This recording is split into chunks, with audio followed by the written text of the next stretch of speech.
here in Bogota. Fantastic. Place is ridiculous. Like so many places in Latin America right now, just signs of prosperity everywhere. I actually left Guatemala airport this morning where I had breakfast at the Amex Lounge. So dirt poor Guatemala has an American Express Platinum Lounge. That's new. Here we are in Bogota. A really rather shocking level of not just prosperity, but also like just the bigness of it. So it's big, it's not crowded, everything works, it's full of young people to work. The second I stepped up to the window at the cafe, they asked me what I wanted. Super polite, everything's so easy, it's dirt cheap.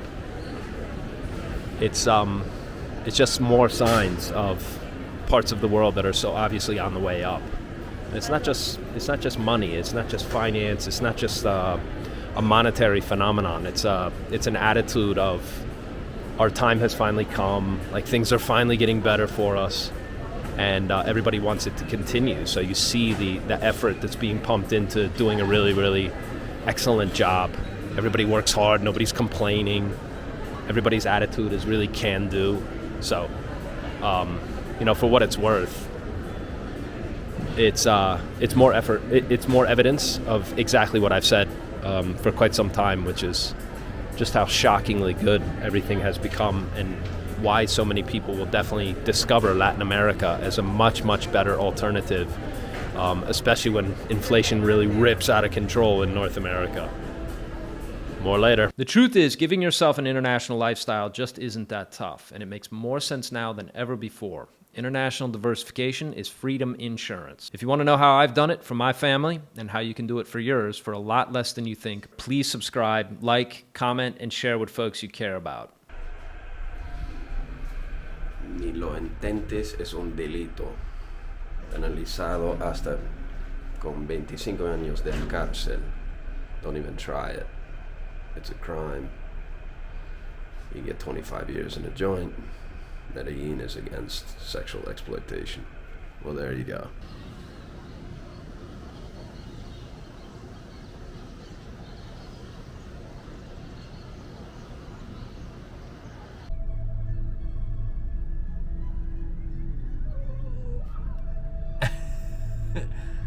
¿Y si se equivoca? Comuna 13. The history here is that there was like so much crime and violence and just guerrilla activity that the police couldn't bring under control. The US government, or maybe the Colombian government, they just went for it. They sent in attack helicopters and just nuked the area. They shot and killed everybody to just send a message, like we're in charge, like we're cleaning the place up. Now it's quite nice, but it's a little crazy. So we'll hope we get out of here with our camera.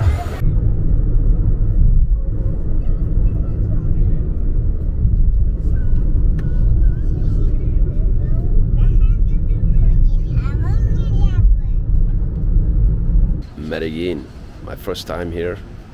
Magnificent city. Great times last night. Went out to a place called Dolce Jesus Mio.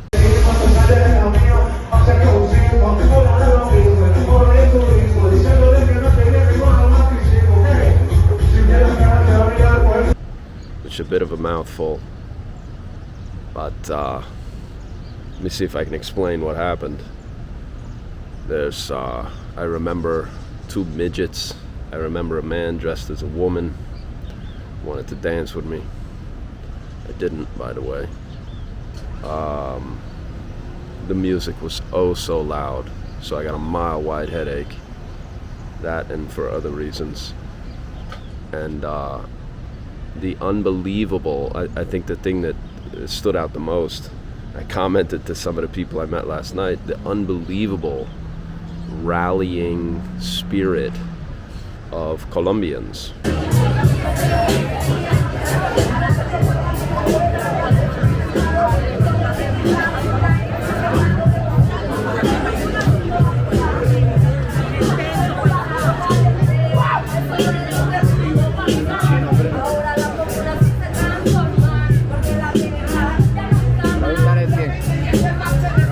I mean, they sang songs. They sang their national anthem at about 1 a.m. Everybody's drunk as can be and dancing in that not ranchera, but this sort of Colombian music that's pure campesino music.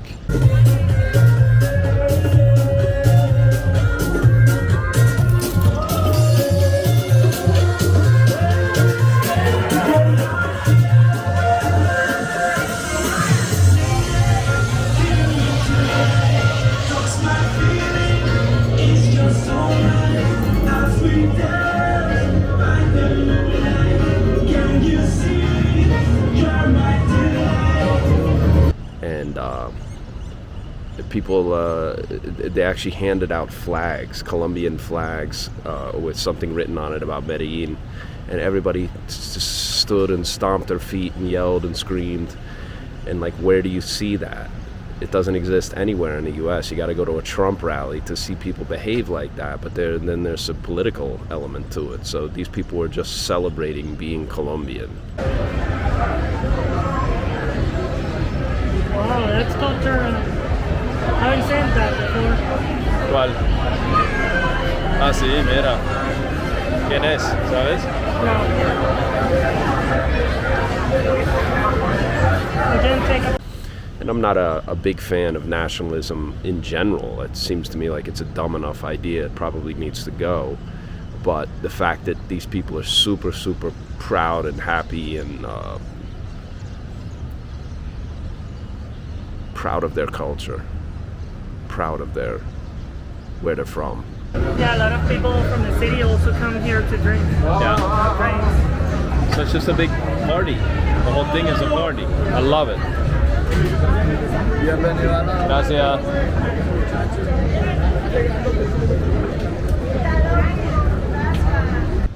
Remarkable, really remarkable.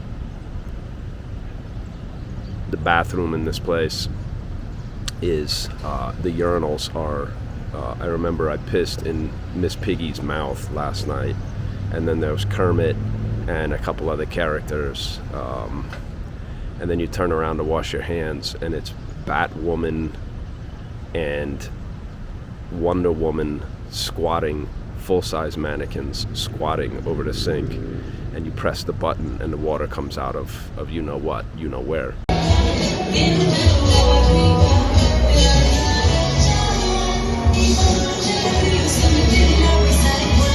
And so there you have it, you know, wild times in Colombia. Apparently Dulce Jesus Mio was the hangout when the only wealthy people in Medellin were all somehow tied to the drug trade and probably very dangerous. And for my US audience, because I'll get asked this instantly by people who haven't traveled to South America, to Colombia in particular, yes, it's very, very, very safe here. It's unbelievably clean and quiet and prosperous and well-ordered, and obviously I haven't seen a ton of the city yet, but you can see from the video, just looking out at it, it's so impressive. Una 13.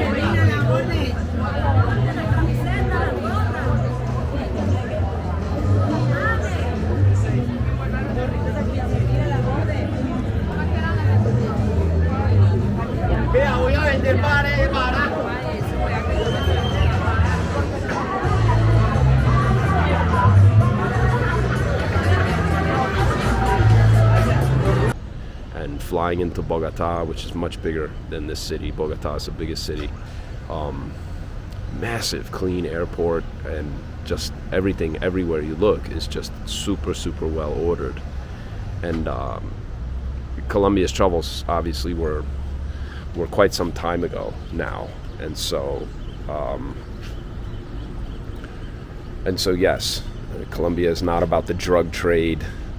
Mostly what they sell, you see huge greenhouses spread out over the countryside. They sell a lot of flowers and produce and various and sundry other things that make their way to the U.S. because they're so close. The proximity is so close. So there's lots and lots of of agricultural commerce that comes right out of Colombia. Massive, just hundreds and thousands of greenhouse roofs where they're growing, again, primarily, well, one of the things, I know they grow a lot of fresh flowers down here. It's absolutely the best climate in the world.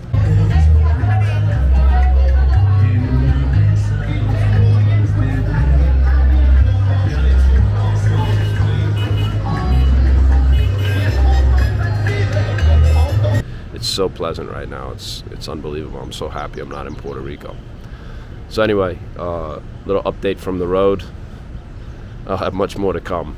Right now, you can join the X-Plan community for just $1. Click below to get all the details. Instead of passively obeying the lunatic decisions by cognitively impaired political hacks, we're building a future where international diversification ensures our freedom and prosperity. You'll get easy access to resources and contacts to help you structure your own international lifestyle, including how you protect your money outside the US banking system, how to quickly get legal documents that allow you and your family to enter a friendly, welcoming, peaceful jurisdiction when trouble hits North America, where to invest in top-tier income-producing real estate, and much, much more. If you decide you want the convenience of private consulting, we offer that option too, but at a tiny fraction of what other so-called experts are charging. So you don't have to break the bank trying to protect your family and preserve your wealth in the chaos of the 2020s. Click below to get all the details and join the X-Plan community for just $1, and I'll see you on the inside. So that's enough out of me. If you enjoyed a video, please subscribe and send me your questions in comments.